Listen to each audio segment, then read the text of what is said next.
Hi, I'm Dan Leonard in the East. And I'm George Whittam in the West. And together we are East-West Audio Body Shop. Well, Happy New Year to everybody. I hope you had a great holiday season, but it's time to get back to work.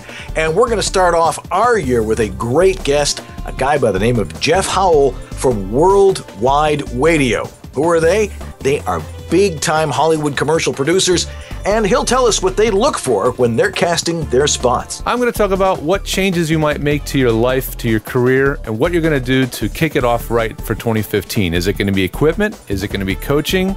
Let's share some ideas. And please send in your questions and suggestions to ewabshop@gmail.com. And in my tip of the week, we're going to discuss the whole concept of the personal studio. So join us on East-West Audio Body Shop, Monday night, 9 o'clock in the East. And 6 o'clock in the West. And join us in that wonderful chat room. We'll see all of you there. He's the home voiceover studio engineer to the stars in Los Angeles, California. A Virginia Tech grad whose knowledge of the latest recording gear is second to none. He's a voice actor and the home studio master, hailing from Buffalo, New York. His home studio skills and knowledge of voiceover recording is unmatched. When Dan and George talk shop, people listen, and the talk continues tonight. Welcome to East-West Audio Body Shop. And now, live from his high-tech facility in Santa Monica and his penthouse studio in Buffalo, here are George Whittam and Dan Leonard.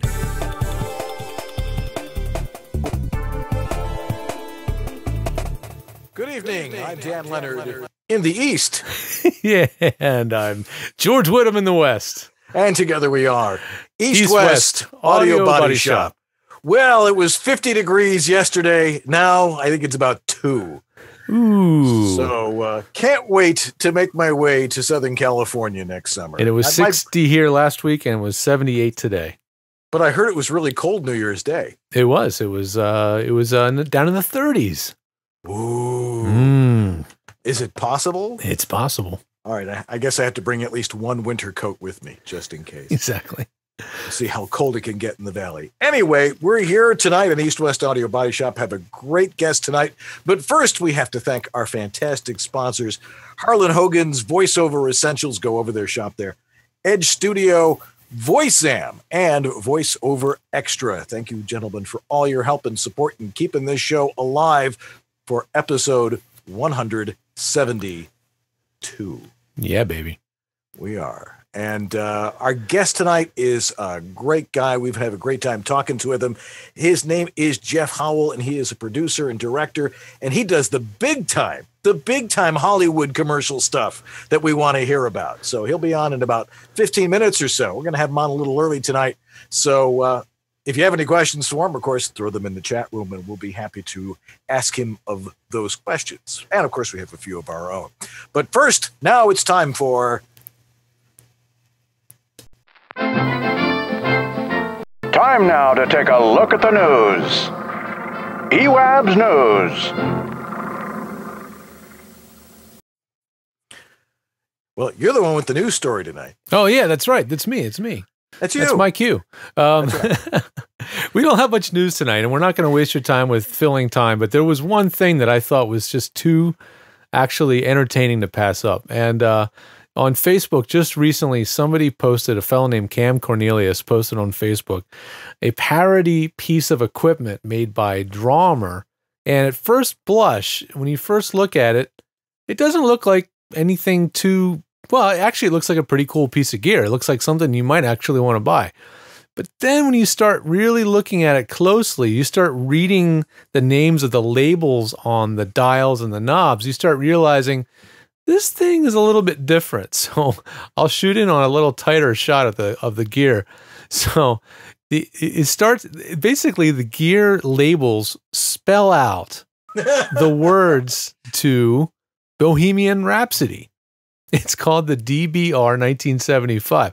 So if you can think of the lyrics to Bohemian Rhapsody in your head, you know, think of them along as you look at what you see on here. It says reality, landslide. Okay, so it starts at the bottom. Is this the real life or is this fantasy? So you can go from life to fantasy. Come and go, easy go. Easy come, easy go on the a little high, little low, easy come, easy go. You know, it is really, really hilarious. I mean, these drummer gets a lot of clever. Get a lot of credit. And then you'll love the back. First of all, look at the power switch on the back of this thing. It's a knife switch. And then the other side, this is my favorite part right here, is the other side. It's got just got to get out, just got to get right out of here, jacks. And then it's got Thunderbolt, Lightning, and another jack that is very, very frightening. Freaking hilarious, man. I love it when a company has the sense of humor to do something like that. Absolutely. But anyway, that's the news. And that's a look at the EWABS news. All righty. Well, we're in the new year finally, and Happy New Year to everybody. And George, you had some thoughts on what is it you want to do in 2015?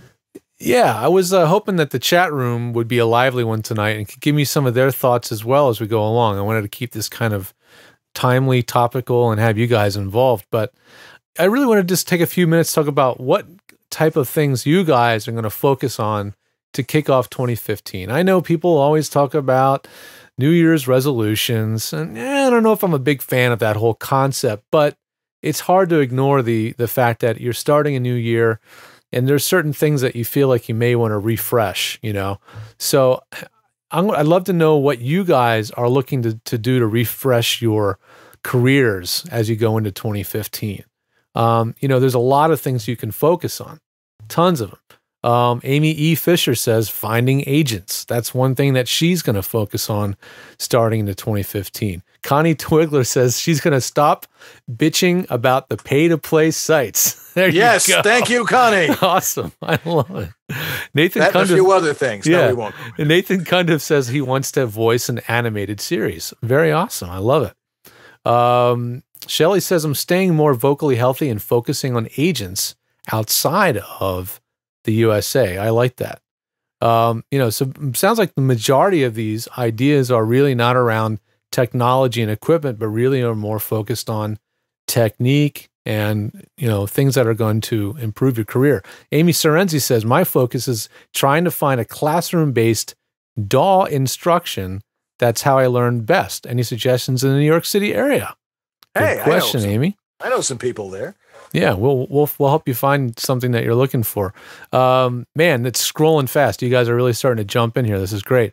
Diana wants to send out more demos and curb the addiction to the P2Ps. Oh, there you go. Trey wants to do more narrations. Gee, don't we all? Very good. I like that. Let's see. Eric Sapir says he's got the pieces of his home studio and he's ready to assemble, test, and practice, and then a demo. Very good. Connie says she wants to get a good CRM system working. Don't we all? Yeah, that actually was a topic that just came up. Doug Turkel mentioned that his CRM system, which is called Batchbook, which is one I was actually looking at getting into before they raised the price on it or something. They really raised the price on it. I mean, I think they more than tripled the price. I think it was like a 500% increase. So the downside of using CRM solutions that are subscription-based, like the Batchbook and anything else, is that you're totally at their mercy. And if they pull a nasty trick on you and raise the rates, you're kind of in a tight spot. Yep. More coaching for Shelley. What else? More coaching from Diana. Yeah, she's looking for more coaching as well. Beginner VO says she's starting her career and looking for VO classes. That's great. Steve wants to be able to rock the demo and then be able to back it up. That is significant. How many people cut demos or are coached into making an incredible demo, and then when you're thrust into the audition situation, you're going, holy cow, I'm not able to. Not going to happen. Yeah, all right. That's a good one. So, you know, starting with coaching, I think everybody should start with three things, right? Start with revisiting coaching. If you're not working with a coach already, find one that you've liked in the past and book one solid session with that coach. 1 hour of intense, let's evaluate where you are, let's evaluate where you want to go. I think that's a no-brainer. Everybody should probably start off with a coaching session. Should you be doing this in the first place? Yes, exactly. I think everybody should have a technical checkup on their audio quality. Make sure that your audio quality that you're sending out is as good as you think it is. Sometimes you get used to hearing a certain way, hearing the audio a certain way, or you don't realize that things are changing and shifting over time. Especially a problem with people that use tube equipment that changes quality over time. And you might want to have someone to take a listen to your audio. So that's something that Dan and I could certainly help you with. So I could say a refresh of your audio is a great idea. Absolutely. Another one is and I'll mention a little thing I'm doing for the month of January later on in the show that ties into that. And last but not least, something to help your business from an operating standpoint. So the CRM, which is, what is that? Customer retention management? What is customer relations management? Sorry, yeah. Customer relations management. Super important to have a system in place. That might just be a really organized email box. It could mean a lot of different things to a lot of different people, but having something from your business that keeps your business running well so it's not wasting your time. Finding a way to improve your productivity is probably another great aspect to how you start off 2015. Are you doing anything new for the year? I mean, yes, moving. We know you're moving. I'm aside from moving in July, I'm going to let the wife take over the books. Sweet. That's a really good idea. No, that's a brilliant idea. It's a brilliant idea, and it scares the heck out of me. You spent money on what? Is that because you can't hide how much money you're making, what you're spending it on? Well, I think it's the spending. She knows how much I'm making, but Yeah. Anyway. No, getting that off your plate is a really great idea. Yeah, it is. And Absolutely. Besides, she has an MBA and I don't, and that makes things a lot easier. Exactly. Anyway, why don't we get into some Q&A here before we get to our guest in just a little bit here? Yeah. And remember, if you have a question, technical question, a question, marital advice, any of those things, send them in here to ewabshop@gmail.com. But we got a couple of really good questions this week. And first one is from Rob Marley. Dan, that's me. I'm running a Rode NT1 into a Scarlett 2i2, excellent, and into my Windows laptop. Dell Inspiron, running Adobe Edition 5.5. Now, for some reason, when I set up a new recording and hit record, my system records a split second of audio as I click the record button. Okay. In other words, the recording picks up the sound of me clicking the button or hitting the keyboard shortcut. Now, this isn't a huge problem, but punching in a recording is a hassle because it requires me to have to go back and trim off the extra audio at the start of the record. Any ideas on how to fix this? Well, I'm just kind of wondering what you're talking about there, Rob, but here's how I edit something. And let me do a quick screen share here, George. So it's While you're doing that, I know exactly what he's talking about because I have one client who actually does punch and roll recording this way, where they actually hit record and start reading without editing the punch in. And so the sound of your finger physically clicking the mouse or the keyboard is actually picked up by the mic and it's in the recording. So that's what Rob's talking about. Right. Well, the thing is when you record something, if you're doing a drop in, now if you're doing a pickup and you're doing it like a drop and roll, you can't really do that in Audition, which is what he's talking about here. But if you've got something where you've got to adjust something, for example, I can't hear it, but that's okay. We get the point. Now wait a second here. We'll get this right. I screen share. Oh, share computer sound. Ta-da. Ta-da. Okay. Share screen. Okay. Boom.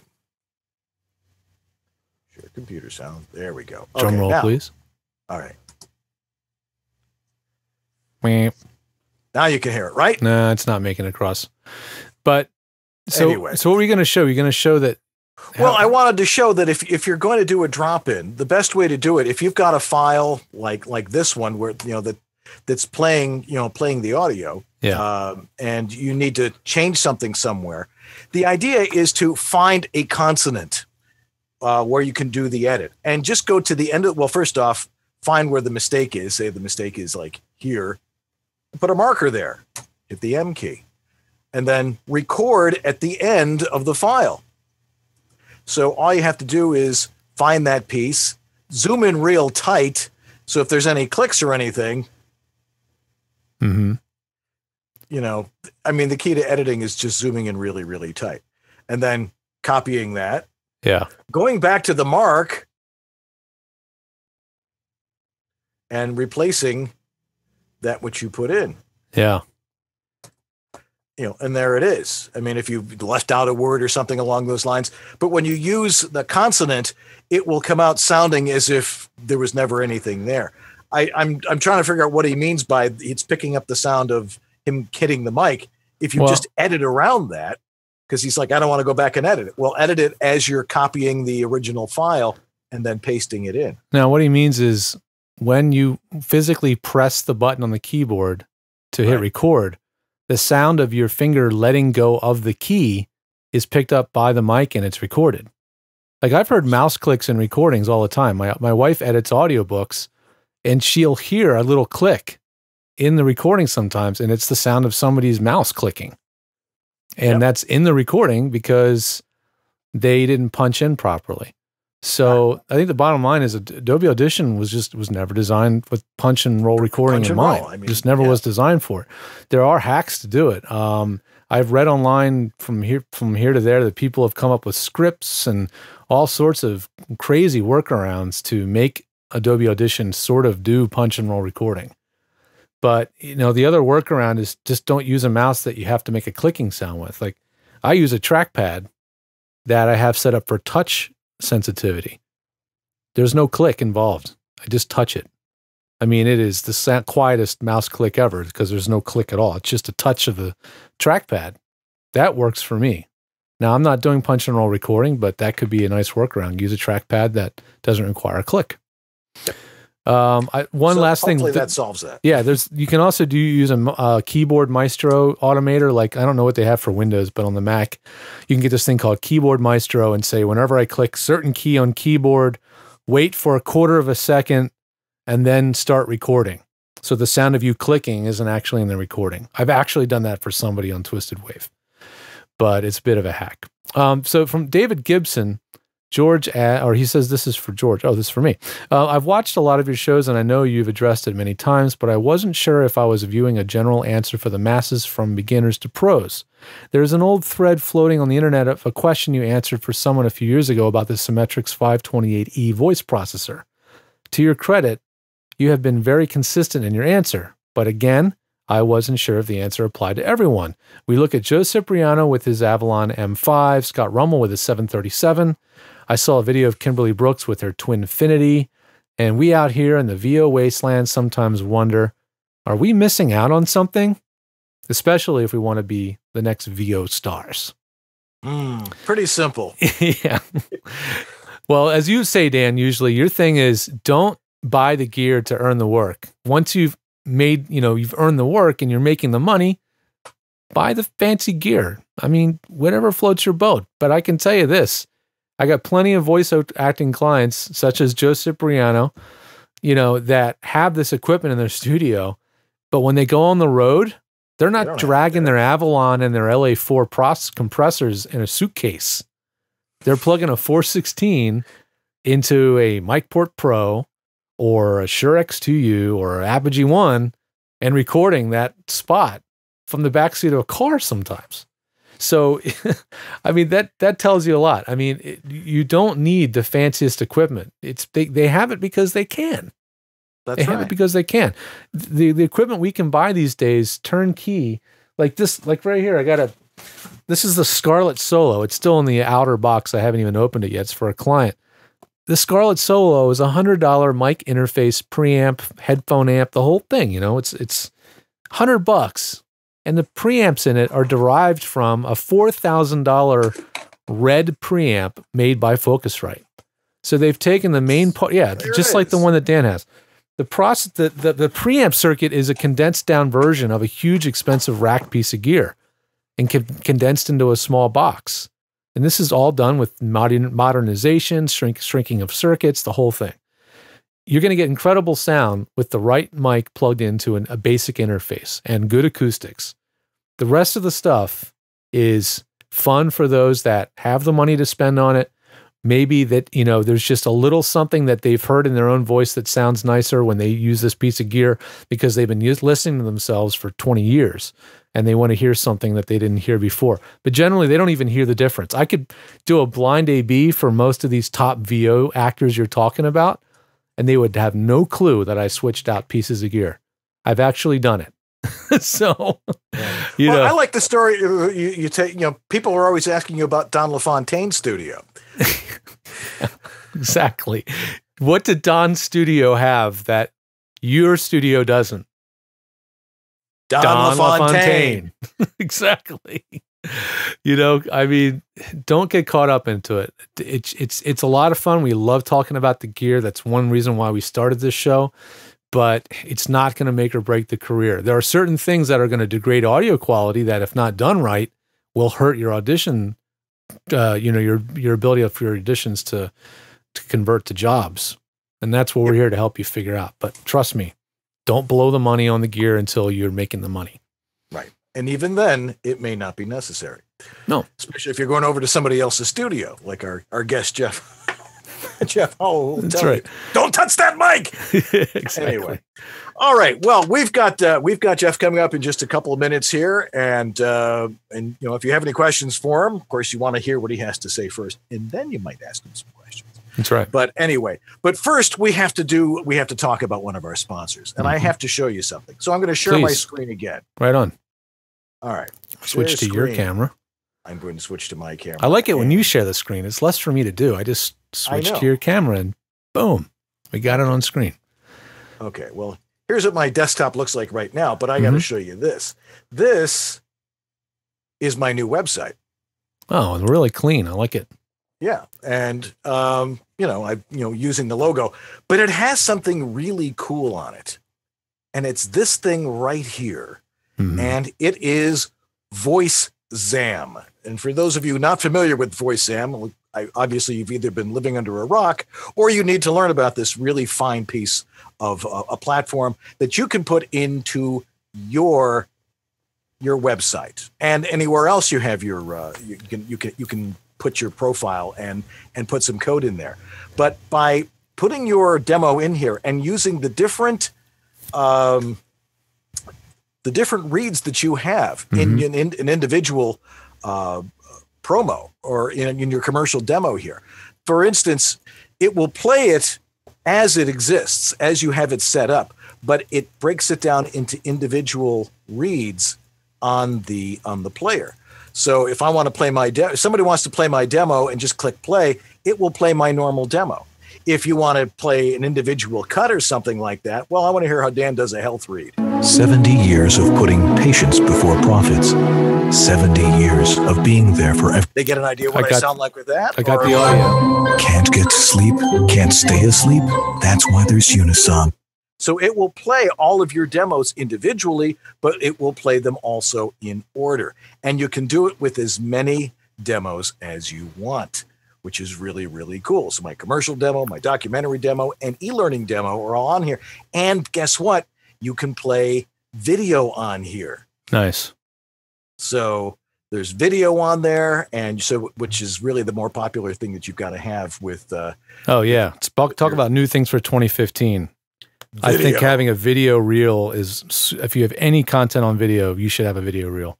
Right. So what I suggest you do is go over to voicezam.com and buy their service. It works great. It's, everybody's intimidated by it. It's actually very, very simple. All you got to do is read the instructions, and Bob Merkel has some great videos that will talk you through the entire thing, and it works. And it's the official voiceover demo player for voiceover.biz, the New World Voices Organization. That's right. Site. So, and I believe we have a promo code, right? Is the EWABS promo code still active? I believe it is. I believe it is. If it's not working for you, let us know. But there is an EWABS promo code that you can use for a discount when you sign up. Yep. So don't forget that. Just mention that. Voice Sam, go over there. Please do. Yeah. And we will be right back. We're going to have one more spot, and then we'll have Jeff and he's waiting to go. I see him right there smiling, patiently waiting. So we'll be right back in a minute after this. VO Studio Tech. Recording made simple.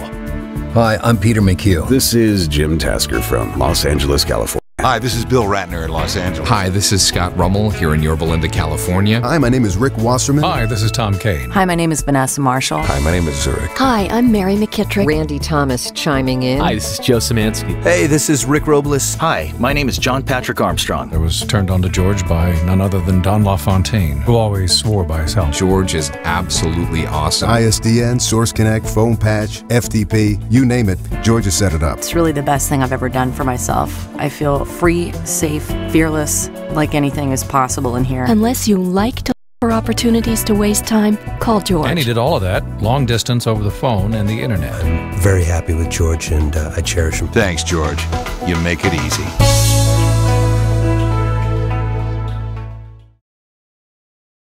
This is East West Audio Body Shop with Dan Leonard in the East and George Whittam in the West.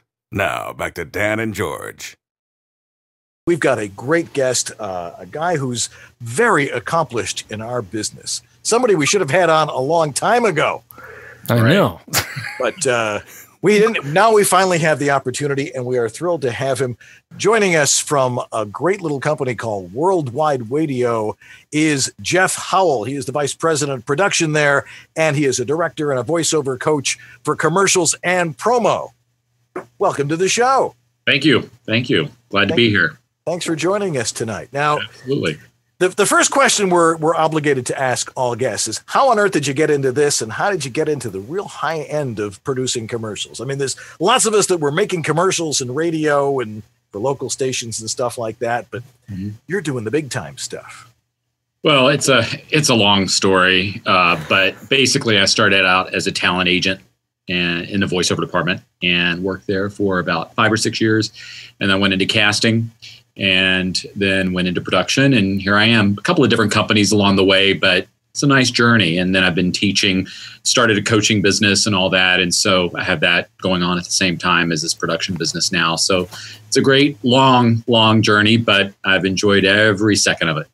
Well, it's a fun business. Yeah. Now, what exactly are all your responsibilities as VP of production over there? Well, I oversee most of the productions. I mean, Paul Fay, the owner, also oversees a lot of productions, mainly a lot of the productions he produces and writes and all that.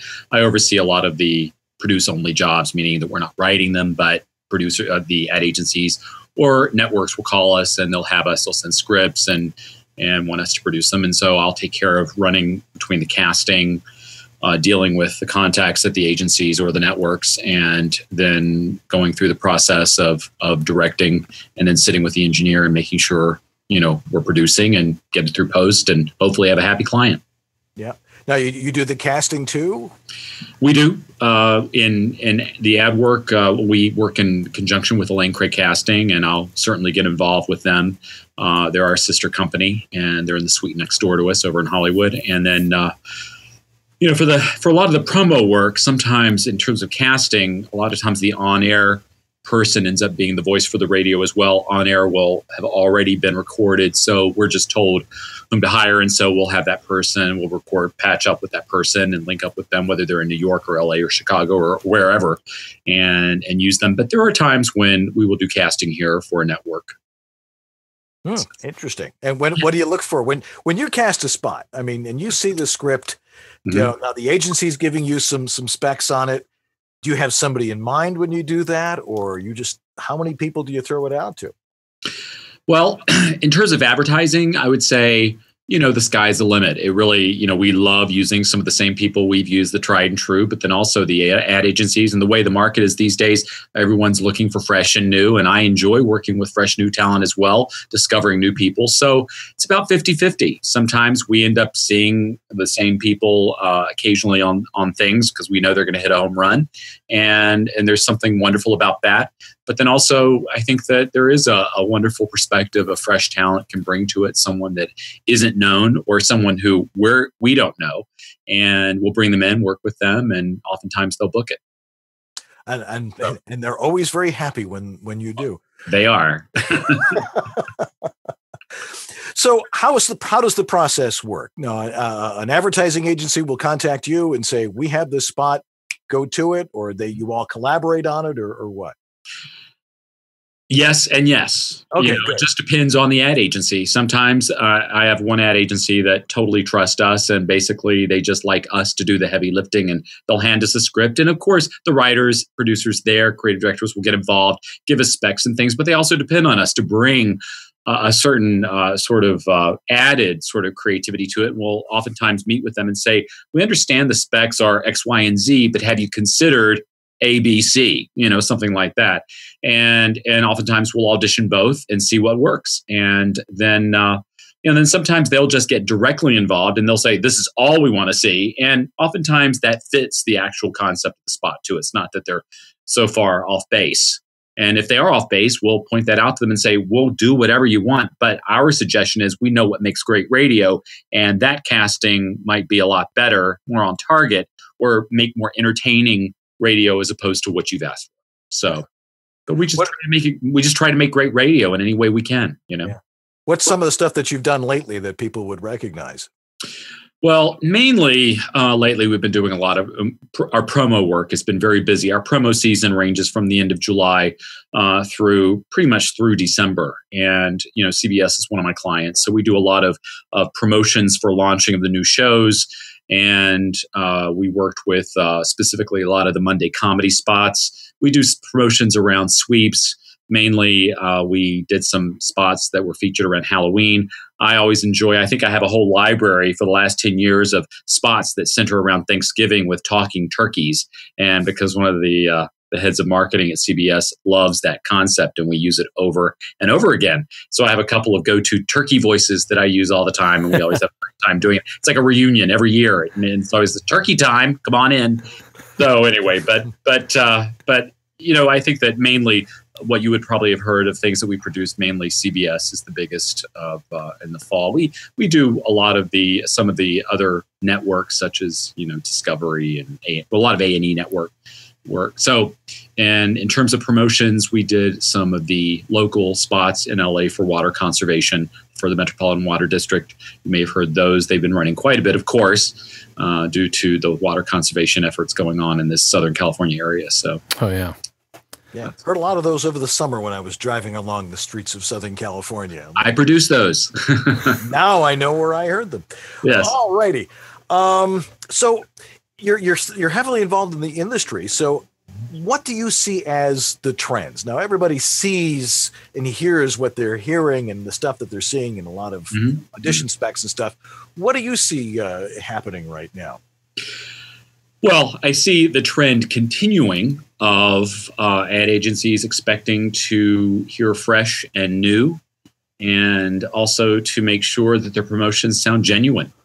And when I'm coaching actors, I know that's one of the biggest tasks we have set before us, is to make these words, these ideas sound like their words. And as you know, and that can be very difficult when the language isn't written in that way. And so anyway, but I don't see any major change going on. Not that I can sense. Maybe there's someone else out there that may be working on some campaigns now that might be revolutionary, and they're just coming out, and that might set a whole new trend in motion. But like you and I were discussing before, a lot of our trends are dictated by pop culture, and so we always are attuned to that and what's going on in pop culture. And youth is very, very popular, and so I see the trend of also a lot of young voices doing spots, and of course celebrities doing spots. I see that continuing as well. I know you probably have spoken about that quite a bit.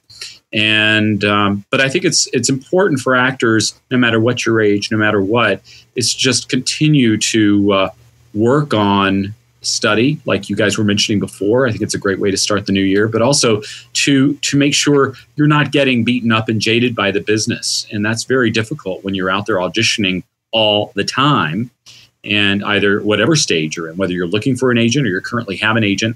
I think it's important to try to stay as fresh as possible, as positive as possible. Think about reinventing yourself, and that doesn't have to be a major reinvention, but it's just maybe when I'm coaching actors privately, and I'll say, if it ain't working right now, what's the fear in changing it? You never know. Absolutely. And so I really, really emphasize that I think training is important in terms of checking in and making sure you're not just going in and going through this rote process of walking into your home booth, reading copy, sending it out either to pay or plays, or you're sending it to your agent and never hearing back. And I think that I think it's just important to do all that. So in a long-winded, and I probably answered a couple of questions in there, but I think that overall, in terms of trends, I don't know if there's really a specific one. It's just about really just trying to stay relevant, connected to pop culture, knowing what's going on out there all the time, and just working on your craft. Yeah. Well, and speaking of working on your craft, I mean, one of the things I'm looking forward to when I get to Southern California is I'll get to take workshops.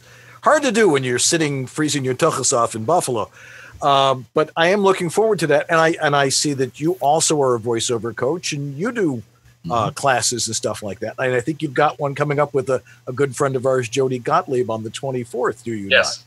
Yeah, Jody and I team teach quite a bit, and we have over the holidays we got together and we discussed some great ideas of some new workshops that we have in the works. But we have our promo workshop, One Day Intensive, coming up on the 24th. And that tends to be really popular because I think a lot of people, even known professionals, take the class just because they really enjoy getting that feedback from us when we put them in the booth. And Jody and I have this great system where we play sort of the he said, she said sort of thing, because I'll have one style of coaching and she has one that we're similar and yet different. And we come from different backgrounds, but yet we've worked together on a number of projects. I've hired Jody on projects at our office, and so I know her style. So anyway, we have an interesting sort of symbiotic relationship in the booth, in the studio. And I think the actors really enjoy that because I'll give my perspective and direction and she'll give her perspective and direction. And our goal is just to get a really great read from each actor. And so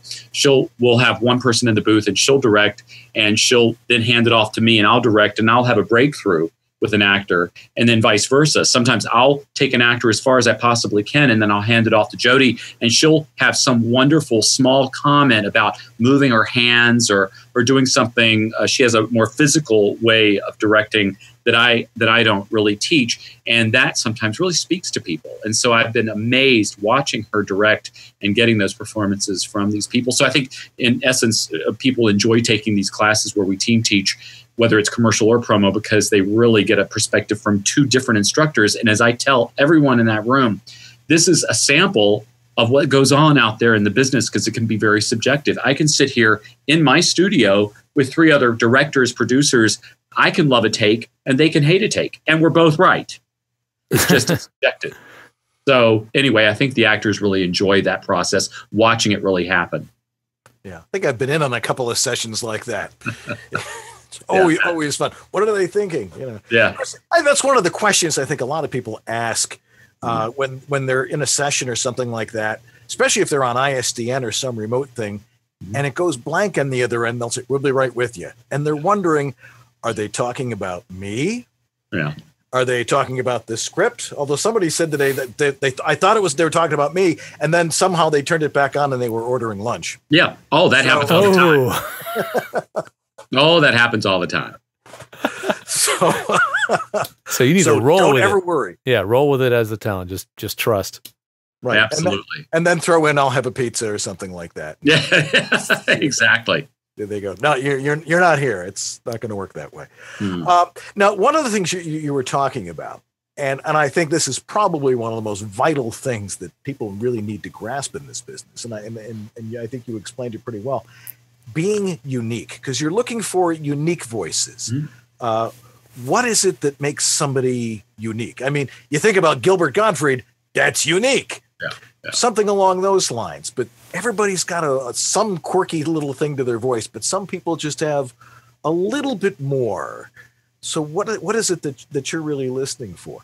Well, as you said, I mean, Gilbert's a great example. And I mean, he's got such a quirky personality and a voice to go along with it. And I think that, there are some people that are blessed with quirky, naturally interesting voices that either have texture to it, or it could be or obviously a rasp, or even a pitch that is different, or a lilt to their voice, or even a little dialect or an accent or something like that. But I think that in terms of a unique approach, it's more about the acting. And I'm of the mind of other voice coaches out there.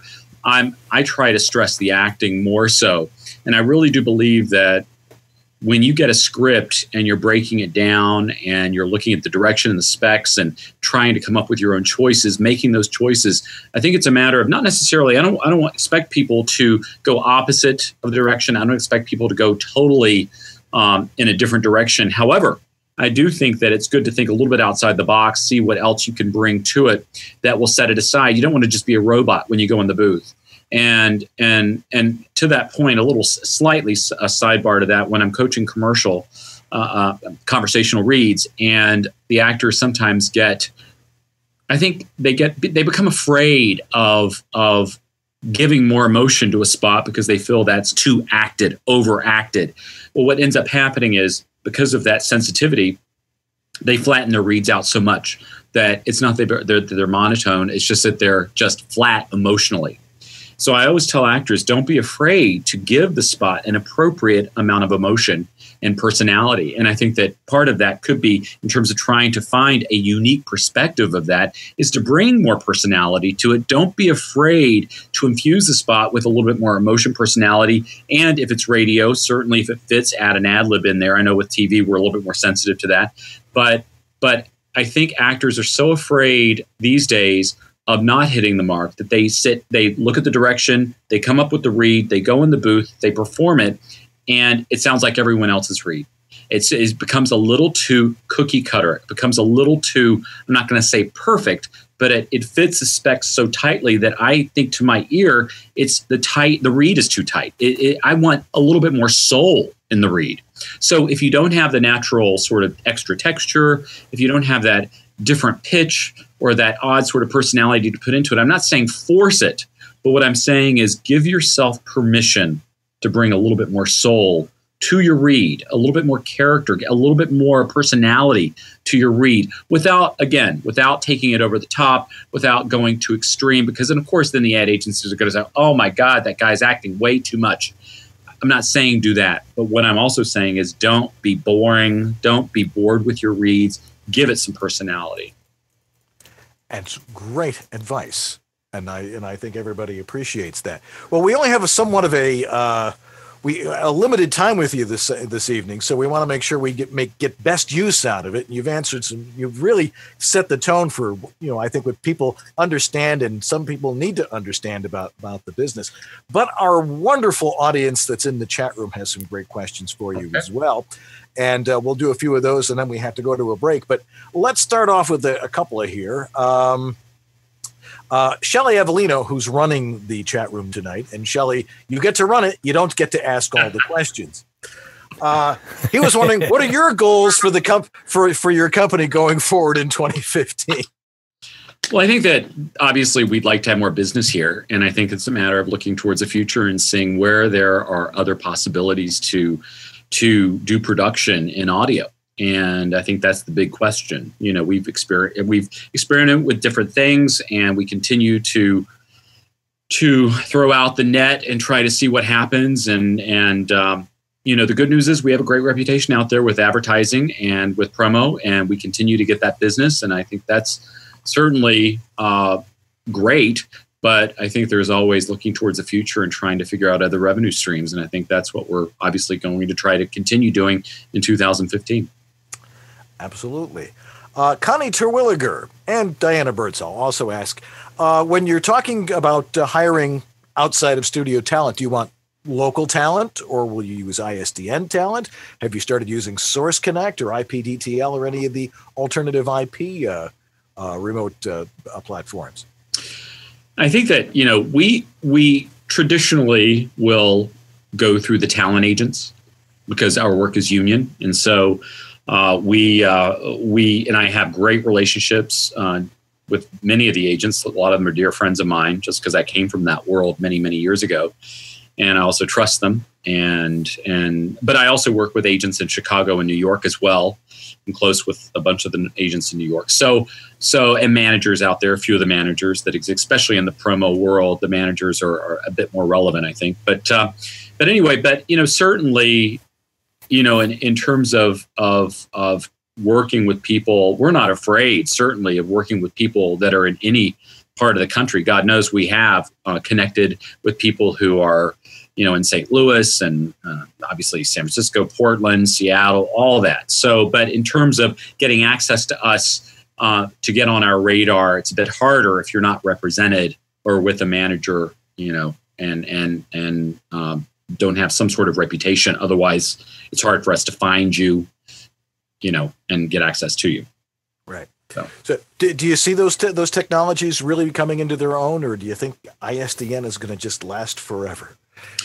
That's an interesting question. I purposely try to stay out of technical talk to a certain degree, and I let my engineers do the technical talk. But when I run classes, and I always encourage the actors to network and to discuss amongst themselves a lot of their frustrations with the technologies. And rumor has it, and George, you could probably correct me too if I'm wrong, but apparently ISDN, it's a lot harder to get it these days, isn't it? That the telephone companies are saying it's not a profit a source for us anymore, so we're limiting the amount of ISDN lines that we're giving out, or if they're even giving out any new ones. I don't know. It's getting way harder. It's getting way harder, more costly to operate, and it's getting so costly for the networks to use that one of the big four is going all in with Source Connect. This starting right now. So, it's definitely, there's a shift going on as the phone companies are making it more hostile for those who want to use ISDN, because it's just, if it's not making them enough profit, they want to eliminate it. Of course, exactly. So I've been hearing a lot of murmurs about Source Connect and then a few other things. And I think the one comment, and I'm sure, again, you guys could obviously talk about, is that there's a certain instability and unstable feature of Source Connect that people are afraid of. So we're not at the point where we're ready to make that leap yet, but I know that we're hoping that within the next couple of years that there will be a more stable format through the internet. Well, through usage, the more usage it gets, the better it'll probably get. Let's see here. Well, we've got to take a quick break here because we want to make sure we get as many questions in as we can, and we only have you till 7 o'clock Pacific time. So first, we got to talk about Harlan Hogan here, George. Yes. So throw him up on the screen. One of our sponsors is a great guy, a guy who's been here since the telephone was invented. But not quite that long.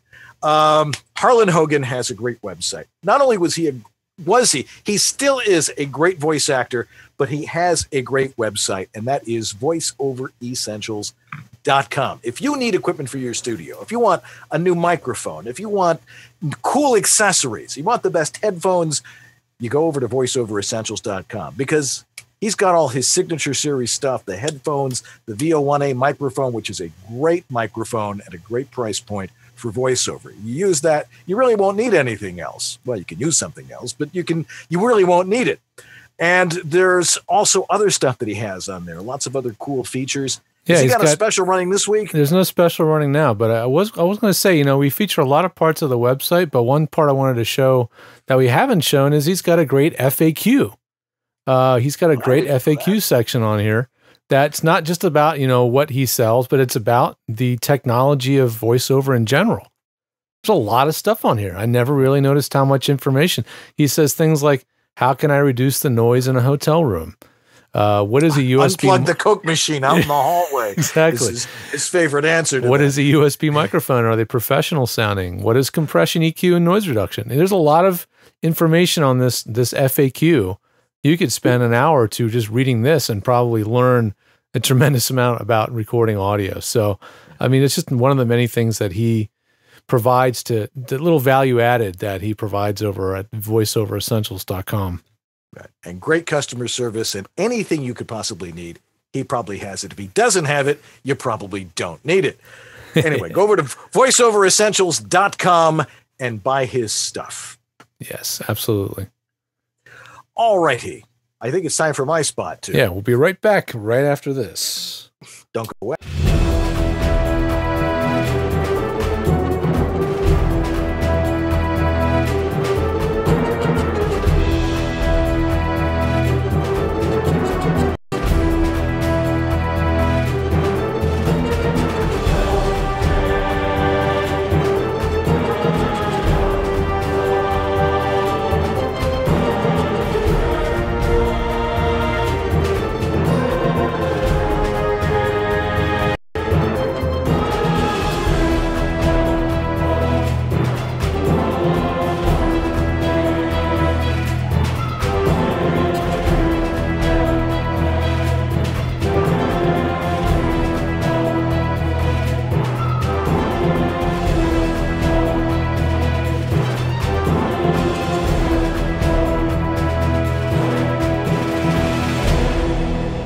Hey guys, this is Tom, also known as the voice of SpongeBob SquarePants, and you want to fill your ear holes and your eye holes with Dan and George and the East-West Audio Body Shop. Ah! Meow! Snails like it too.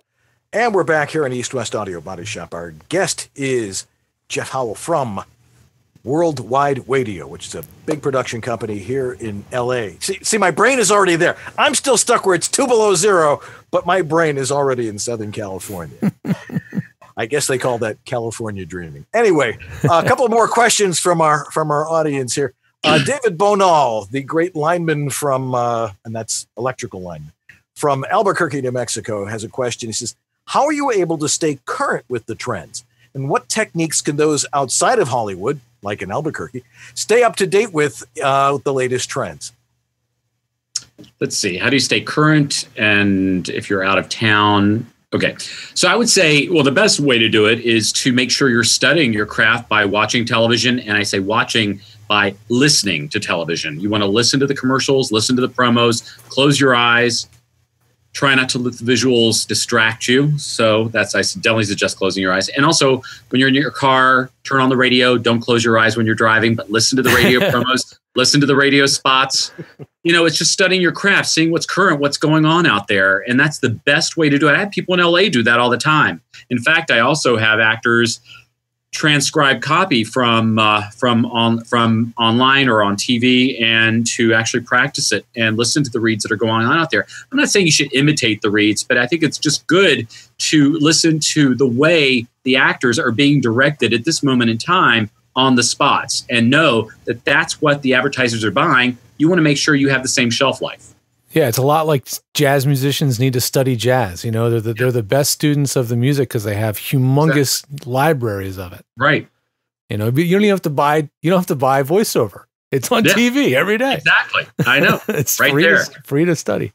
Absolutely. Yeah, and there's a lot more of it than less of it these days too. That's right. Yeah. And the internet has changed a lot of that too. Lots of great stuff on the internet. Absolutely. Let's see. Beginner VO asks a very interesting question. Her question is what's the next step to becoming a casting director? Ooh. So the beginning VO person wants to know how to become a casting pick. Yes. Wow, that's quite a leap. Yes, it is. I haven't really given a casting director class before. I would say, well, if the beginning VO person is in Los Angeles, then I would say try to go become an assistant at one of the casting offices and learn the craft that way. That's really the only way you can get access to that, is to be in a city where casting is going on and to then just start knocking on the doors and checking the job site, the job listings, and hope to get into a casting office. Or you could go in and be at a talent agency in their voiceover department as an assistant, and you could get in that way, which is the way I did it. Yep. Sometimes in the voiceover business, if you're well established, people ask you, do you know anybody? And suddenly you find yourself casting spots yourself, which is always a lot of fun too. That does happen. Yeah. And sometimes people sort of drift into it and become agents. Mm-hmm. I think that's one reason why social media is so hot for voiceover, because everybody finds that they end up getting casted by their colleagues sometimes. Exactly. It's true. It's very true. Referral is an excellent part of our business. Question from Diana. She says, how do we sign up for the workshop with Jeff and Jody? Oh, very good question. Well, you can go, Jody and I both are on Facebook. So you can check our Facebook sites, just Jody Gottlieb or Jeff Howell, and we can send you the information that way. I would suggest, I think Jody actually has the brochure on her site. You could go on her site and she could, it's either listed there on the site or she could send it to you. Okay. Oh, I think she was in the chat room earlier. So if she's still there, just throw that up there. Would you? Yeah, Jody sent it to her. Okay, excellent. All right. Shelley Avellino asks, Jeff, do you have a call for many international English voices? Australian, British, Avellino?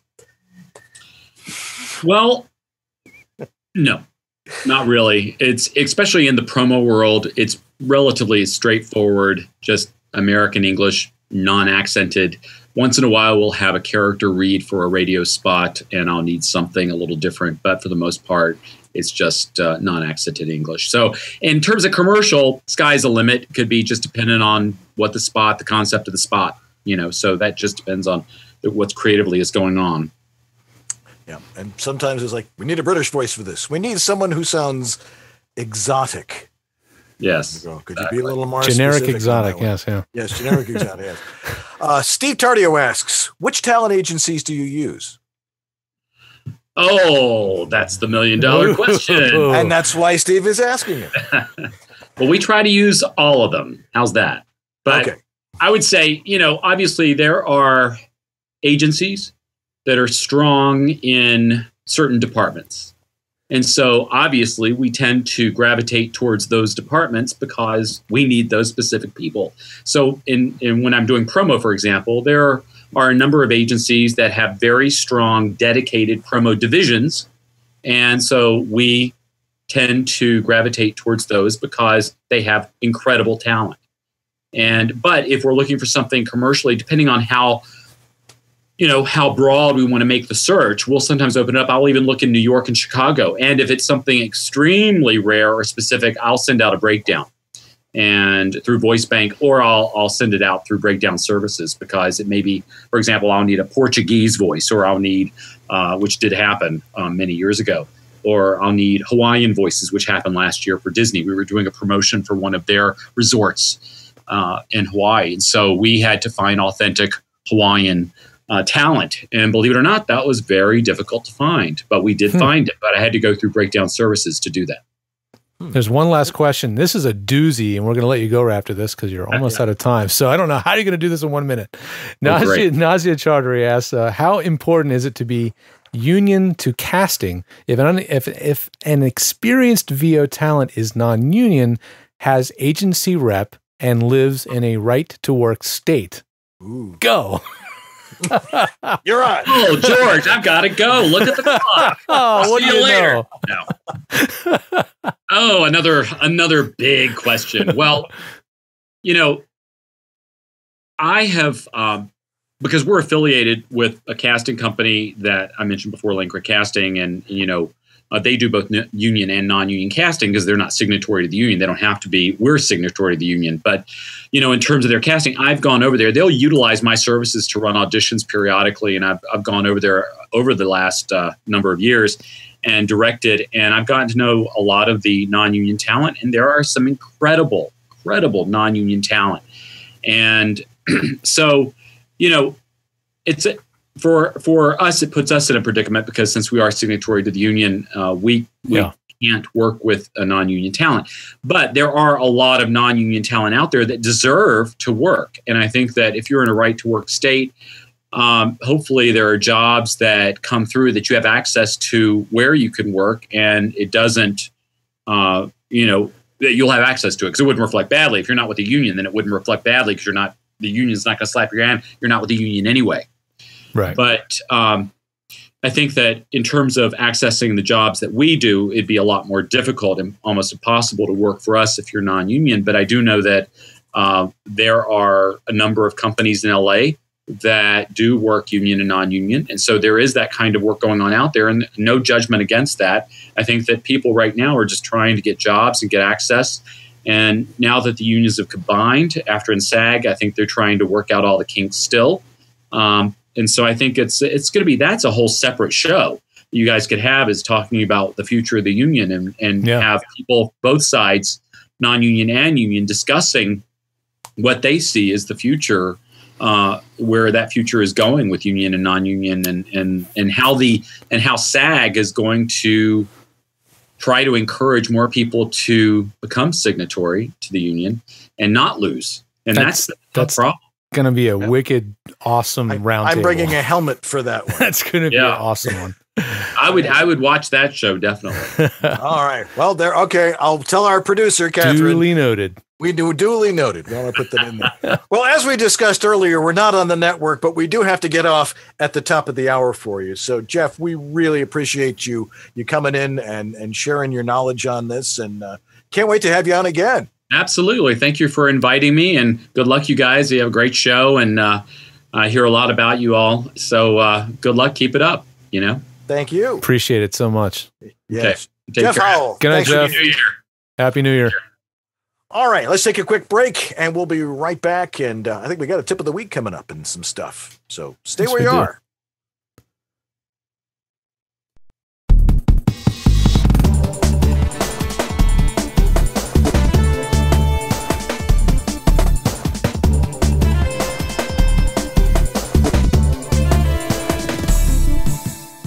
VoiceOver Extra, the voiceover industry's online news, education, and resource center 24/7. Hundreds, probably thousands of free how-to articles for voiceover success, ranging from home studio to voice acting to business. A free voiceover industry directory, calendar of industry events, resource links, a store, and much more. Bi-monthly webinars on all topics of voiceover, free subscriptions to newsletters, reports, announcements, daily news, and features at voiceoverextra.com. And now, back to East West Audio Body Shop, where every week it's Apollo 13. All right, we're back here on East West Audio Body Shop, and I just clicked on the wrong thing. I want to get back to my notes here. Now you know how I feel tonight. Yeah, but no, it was one click, and I'm back, and I knew exactly where we are. All right. Thanks again to Jeff Howell for joining us. Boy, he knows his stuff. Yeah, he really does. Got to have him on again. But total. I really like that suggestion about having a discussion about the union, because we really haven't talked much about the union. Although I think, we have a lot of union members in the audience, but I think most probably aren't and are curious. And it's so complicated because it's such a regional thing, right? Yep. It's such a regional discussion. It doesn't apply in some majority of the country, but it applies in the biggest markets. And I think it'd be a great idea. I look forward to doing that. We'll make that happen in the next few months. I'm sure we'll find a slot and get some of the folks who are really vocal and very knowledgeable on the subject on all sides. Something like Paul Pape. Paul Pape, absolutely. Randy Thomas, Bob Bergen. We'll get them all on here. Exactly. And put them all up against me, the non-union guy.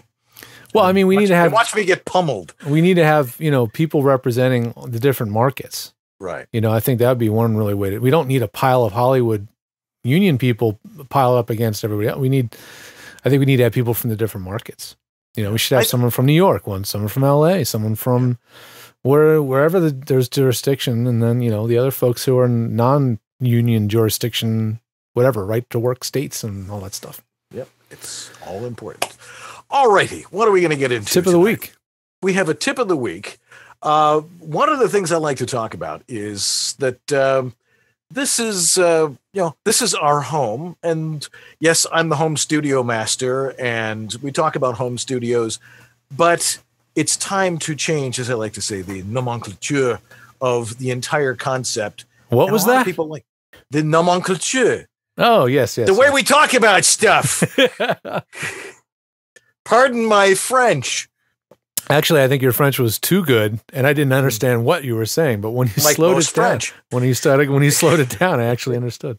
Okay. Anyway, here's our tip of the week on personal studios.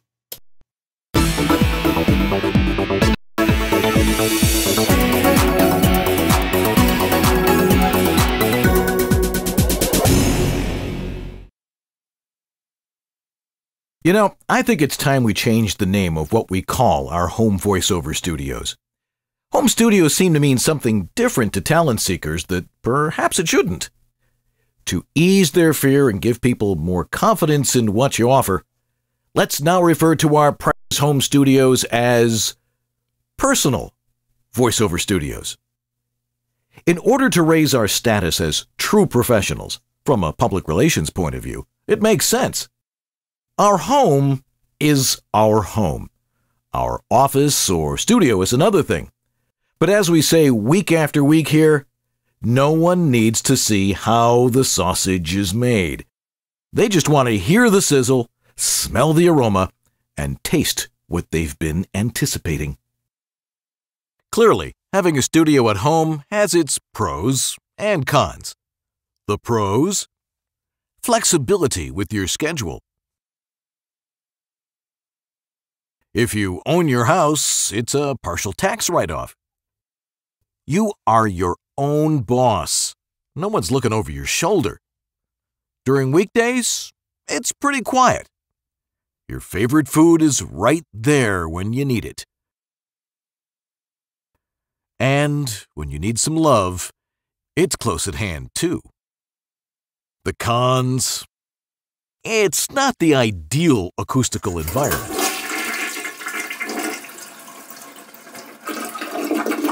The attraction of what we love doing professionally can distract from what's really important. Garbage day and landscaping is a challenge.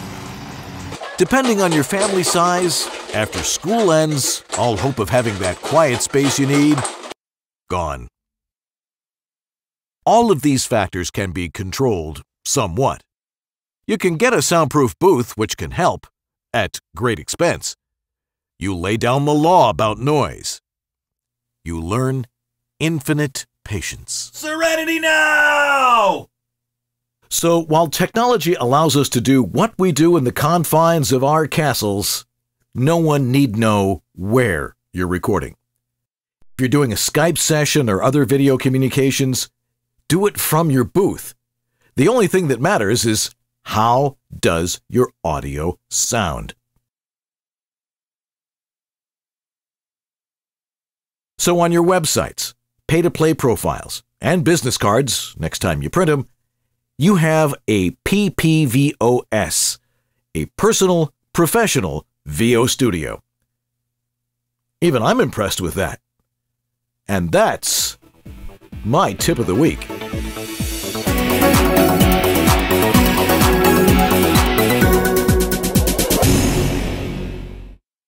Yeah, just as valid now as it was when I did that back, I think it was in May. But that was one of those things that came out of WovoCon. Actually, it's like, why don't we keep calling them personal or home studios? Well, it's great because I work with people and I realize they've watched our show and they've heard us because they'll say that. They'll say, I'm working in my personal studio. I'd be like, yes, you must be watching EWABS. You're watching the show. All right. That's good to know. But I mean, this is my home. This is upstairs. I'm finding I spend an awful lot of time in here lately, and it's like a time warp. I was working on something this morning. I get up, I get Jacob off to school, and have my coffee, come up here, start working. Then it's time for lunch, and then suddenly it was 6 o'clock. Find the wife sleeping on the couch. It's like, dinner? We're gonna have dinner? Exactly. But it's important that people who are hiring us, as they see on our website, I have a personal professional studio. It makes a heck of a lot more sense because when you say home studio, they're thinking all the stuff that we showed in there. Well, and there's some good points coming up in the chat. I mean, that kind of announcer Doug says he thinks that personal kind of minimizes it. Why not call it professional? Well, and that's part of it too. We could call it personal professional studio. I think the problem with the word professional is that it's been ruined by marketing. And so there's so many products that are quote unquote professional grade, or, tools that basically in the world of audio or almost anything that has tools, cameras, audio, power tools. If the word professional is printed on the side of that tool, it's probably not really professional. And that's I have a professional EWABS clicker here.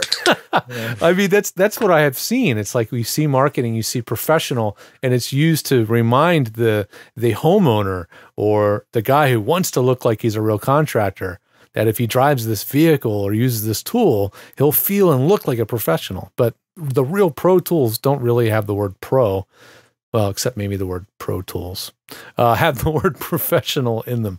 So, I mean, that's my 2 cents. But yeah, how about just use broadcast quality? No, just kidding. No, do not use broadcast quality. We've talked about that one. Stay away from broadcast quality. People still use it. I mean, it's fascinating, the stuff that we hear and the stuff that people have been sending us and the questions we get. Yeah. Of course, I've got a webinar coming up in February with VoiceOver Extra about mic choice. Do you have that picture I sent you? Let's throw that up, but let's see what people think about this one. Because everybody asks, what's the best microphone for voiceover? You know, because my usual answer is the one you have. Right, exactly. And then there's the answer that you gave about Don LaFontaine. What did Don LaFontaine use? Don LaFontaine. Exactly. What does Joe Cipriano use? Joe Cipriano uses Joe Cipriano. I'll have what he's having, right? Yeah, that's right. It's not the equipment, kids, I'm telling you. Yeah, that is no doubt. Yeah, no, I've got that. Let me see if I got that shot here. Right. Now, before you throw that up there, okay, before I throw it up, this is what I suggested to John Florian that we use to promote this webinar, because people ask this question all the time, and we keep giving the same answer. So I this morning this sort of came across my brain, and I just had to do it. So yeah, here it is. Let's see what people think about this particular one. That's awesome. It's so campy. It's perfect. It's yeah. Right. Because I will give the final definitive answer on this. What's the best microphone? That's and right. I will talk about it for an hour, and people will understand thoroughly and completely what you and I have been saying about it for the last 2 or 3 years. Yeah. There was a top 5 list that we published on the Facebook page for Edge recently, and that was number 1. I'm looking on the list. No, I'm looking on the list, and the author really tried to list 5 microphones that she thought were the big ones being used right now, and I was amazed at how off base she was on at least half the mics. I mean, one of the mics on that list was an SM58, a live singing karaoke microphone. Can it work for voiceover? Yes, just like thousands of microphones can potentially be used to record voiceover. But why make it hard on yourself? To put that on a list of the best microphones, I mean, holy cow. Anyway. Yeah, no, that's it. An SM57 and an SM58 is a great microphone if you're Axl Rose. Yeah. But not if you're doing voiceover. Not the ideal choice. Not if you're looking at top 5 mics. Yeah, no, definitely not. No. But we'll be talking about that in that particular webinar. We'll give you more information about that. Cool. Because I don't think anyone's going to want to miss that, because I'm not going to let anything slide in that one. Exactly. Anyway, well, I think it's time for some announcements here. You got it, buddy. Just sit back and relax. It's time for some announcements. All right. Well, we've got a couple of great weeks coming up here. Next week on this very show, back here after the last time we had him on, I think was he in Florida last time? The last time we had him on, I think he had him on a couple of times. Yeah. Florida. Florida. Yeah, Florida. That was quite a while ago, because that was me sitting in front of my in-laws' pool. Yeah. Roger Leopardi is going to join us. And if any of you know Roger, he's a great guy, very inspirational, knows this business inside out, backwards, sideways, and upside down. And he's got some great anecdotes and some great advice for all of us on how to bump up your career to the next level, because he did it, and there's a great way to do it. He's a big-time promo voice, so don't miss next week. Roger Leopardi, we always have a great time with him. Monday the 19th is Martin Luther King Day, but we're still doing a show. Who's going to be on it? It won't be Martin Luther King. I know that. But we will have somebody that. On Monday, January 26th, Marilyn Wisner will be with us. And of those of you who know Marilyn Wisner, you know we'll have a great time with her. Oh, nice get. Yeah, absolutely. And who are our donors this week? Oh, wow. I didn't get an updated list, but I can tell you definitely who donated in the last 3 days was Eric Aragoni. Eric was one of our big donors of the year, actually. When I tallied up all the donations we had all year, he was the top of the heap. But thank you, Eric. Martha Kahn, she's a subscriber. She's been sending in a regular donation. And thank you, everybody who's been making those donations, that either one-offs or on our subscription link on the PayPal links on our website. Whatever the technique that you wanted to give us money, it's very much appreciated in any amount. Just up and to the left of Ella's head is the exactly is the donation link, and we really appreciate that. You have to understand that we're paying for the bandwidth on here, and to make sure that we have no commercials from other people. You only want to see the commercials we present you, right? And uninterrupted. And in order to do that, we need to got to pay Ustream, and they of course want to keep charging us more. Yes, you're using up all your hours. The more popular we are, the more cost. So thank you guys too. And another thing we're going to be using a lot of that money you guys are sending our way is to set up a new studio when Dan makes it to California. So we're going to really kick it up a notch. I think it's going to be awesome. We are going to be on par with Twit. Oh yeah, well. Yeah, we're going to get a major step closer towards that for sure. Definitely. That's what I like to hear. Yeah, absolutely. My wife's got this great service. If you haven't heard about it yet, if you're doing audiobooks, long form work, and you're doing work for ACX and it's on your lap to handle the whole production, just go check out narratorhelper.com. Great place, a great resource for getting production, proofing, editing, and mastering for your audiobooks. And she's really got it dialed so that it'll be done efficiently, and great resource. And she's had some great success so far doing this over the last few years. Yeah, she was great to work with, by the way. And when I did a couple of books with her, and she made it so easy. Very professional. So check that out. The show logs. We covered a lot of information tonight.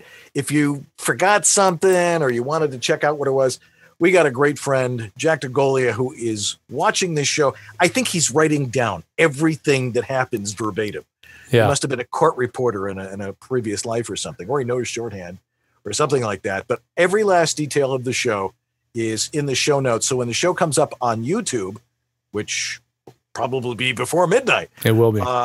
By tomorrow, Jack will have the show notes up there. And if you want to find something, if there was something specific you wanted to listen to, it'll be right in there, and you'll know exactly where it was in the show. Such as little things like that where Dan and I couldn't remember something, or a web address, or he will make sure that web address is in there so you guys don't have to go looking for it. Absolutely. So thank you, Jack, for doing that. Of course, you can watch the show anytime on YouTube. Mm-hmm. Just type in EWABS and you'll find all 172 episodes. We've done 107. You realize our 4-year anniversary is coming up in March. It's no longer December. We're starting to slide. I know. The first day of winter just means it's 3 months until spring. I know. Or 12 weeks, which is an even easier way to look at it. It'll be here in no time. Yeah, we'll be up to show 200 before no time. I think I'll have traveled at least twice by that time. So it's going to go by quick. Yeah, well, that usually helps. Let's see what else we need. Oh, the podcast. Raise your hand in the chat room if you listen to the podcast. If you can't make the show, or if you want to listen to it again, it's in a couple of places. How can they get that? Stitcher is a popular one. iTunes, of course, is probably the biggest podcasting, or what do they call it? Podcast index that I've ever seen. But if you don't use any of those, you just want to figure out how to listen to the audio version of the show, you can just go to our website, or go to the ewabs.podbean.com page. It's sort of like its own website that archives all of the audio versions of the show. So if you're an audio person, you prefer to listen to it while you're mowing the lawn, driving, cooking dinner, whatever. Great place to do that. All right. And make sure you like us on Facebook. If all of you watch us, you already liked us on Facebook, do it again. Find one of the 4 or 5 pages we have and like each one of them. Exactly. Unlike it and like it again. And just so we get the statistics that show that. And something we haven't talked about, but if you really like engaging about these topics off the show, we do have our own private Facebook group on Facebook. So if you'd like to be a part of that, you can contact Dan and he can invite you in. And you can be a part of the discussion that we continue, all the time on our own Facebook group, which is cleverly called EWABS. EWABS. That makes it a lot easier. All righty. Well, we got to thank the sponsors. One last time. And we have more time to do it tonight. So again, thanks to Harlan Hogan at VoiceOver Essentials. VoiceOver Essentials. Yeah, VoiceOver Essentials. Why do I keep getting confused on that? I don't know. Your employer's Edge Studio, that big nice logo right behind you. You can do the Carol Merrill thing right behind the Edge thing. And you don't even know who Carol Merrill is, do you? No, but I did just happen to notice that Dave Smith sent in another donation. Thank you, Dave Smith. Thanks, David. No, Carol Merrill was the model on Let's Make a Deal. And of course her thing was door number 2. Exactly. Hey, check this out. I got someone that sent in some credits. And EWABS wishes to thank our loyal sponsors, Harlan Hogan's VoiceOver Essentials, everything for the beginner to professional talent supplies. Bob Merkel with his amazing VoiceSam demo software. If you want it listened to, VoiceSam does the job. Our own Dan Leonard, the home studio master and voice emporium. He'll get you up and running and finish off your VO project. Then last but not least, VO Studio Tech. When you have a problem and need a solution, call George. Thanks, Mike. Thanks for sending that in. At the beginning of the show, I put in the chat room, if anybody wants to submit their own version of the credits, we'll play it. And he jumped in there. He jumped at the chance. So thanks a lot for doing that, Mike. We appreciate it. Absolutely. So thanks for all of those. And of course, thanks to our wives who put up with this every week. Geez, 3 years they've been almost 4 years they've been putting up with it. That's right. Ella was in diapers when we started this show. Hey, I'm looking at our email, another donation. Diane Merritt. Looks like she was catching up for a year's worth of shows because, wow. Thank you, Diane. That is one heck of a donation. Thank you. We love you anyway, but jeez. Very much appreciated. That was really, really kind. Yeah. Well, she's usually busy on Monday night. We haven't seen much of her. I know. I think it's going to be fun to play with the time of the show. And I look forward to being able to do one that's more international audience friendly. Yes, because they do want to watch us in the Seychelles Islands and in the Canary Islands. That's right. Which are in these odd time zones that we've got to figure out. But yeah, I think when we get it, we're going to try this one of the. Maybe we'll try it before I even get to California. We'll do it earlier in the day, like when you haven't washed your hair in the morning. So we'll make it a lunch show. Exactly. Like nearly noon or something like that. I'll have my roll out of bed at noon look. Yeah, that'll work. All right. Let's see what else. Oh, we have to thank our producer, Catherine Kerndit. She got us great guests here. She Jeff really Howell, did. Jody Gottlieb. She's been on a roll. She has been, and keep up the good work. Shelly Avellino for doing a wonderful job in the chat room tonight, getting the questions out there to us so we could present them to our guest. And you can ask as many as you want, Shelly. Yes, absolutely. Anyway, carte blanche you have. Yes. Yeah. Jack DeGolia for helping us with the show notes. Tim McKean for doing VoiceOver Essentials. Check them out. Hopefully those are piling up. And Lee Pinney, just because he's Lee Pinney. and he else is with the podcast. He makes the podcast happen, folks. Without Lee, no podcast. Right.